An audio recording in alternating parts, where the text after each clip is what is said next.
I'm Robert J. Schuster, game designer on Valorant.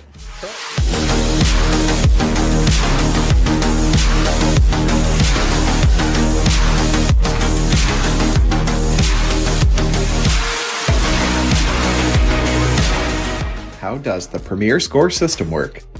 Here's today's Premier fact. So for each weekly match you win, you'll gain 100 Premier score. And for each loss, you'll gain 25. And there's no way to lose points. What you're trying to shoot for is the qualification threshold that gets you into the end of stage playoffs. And even after you've reached that qualification threshold, you'll want to keep playing games, win or lose, to get a more favorable seeding in that tournament.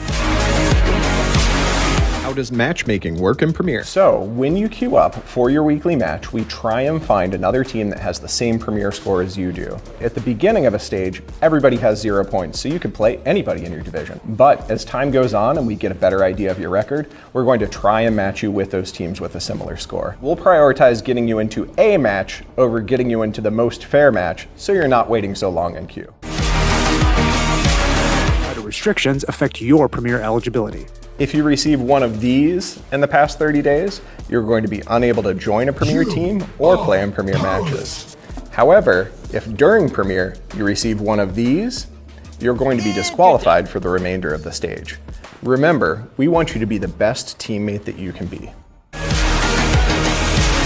Divisions assigned in Premier. Currently, we're placing teams into a division based on the competitive ranking of the team members on that roster. We're trying to place you in a division that's going to give you the most competitive matches that we can. Going forward, we're going to evaluate how we're placing teams in these divisions and continue to try and improve the matches that you're playing.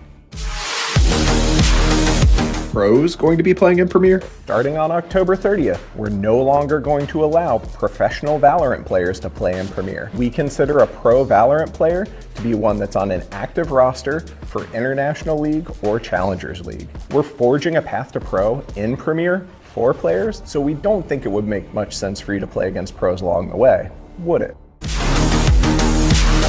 Does it matter if you play with the same teammates across stages? We believe you should be encouraged to play with the teammates you want to play with at every stage.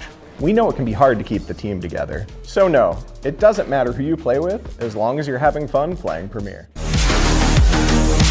How does subbing work in Premier? Your team roster can contain up to 7 players. And when you go to play a match, you take 5 of them and they're the ones that are going to play in that match. Once you're qualified for that playoff tournament, the 5 players that you start the tournament with are the ones that are going to be with you for the whole thing, hopefully until you win. What's a division crest in Premier? Premier crests are our way of giving teams a trophy to commemorate the stage that they just played together. The crest will continue to evolve as you gain Premier score, qualify for, and play in the end of season tournament. Then, if you manage a first or second place finish, your crest will also commemorate that. If you have the perfect season, you'll be awarded with the final form of the crest, the flawless crest. To earn your team's crest, you must play in at least 2 weekly matches or 1 playoff match. Crests from the launch stage will be awarded the first time you log in October. I'm Robert J. Schuster, game designer on Valorant.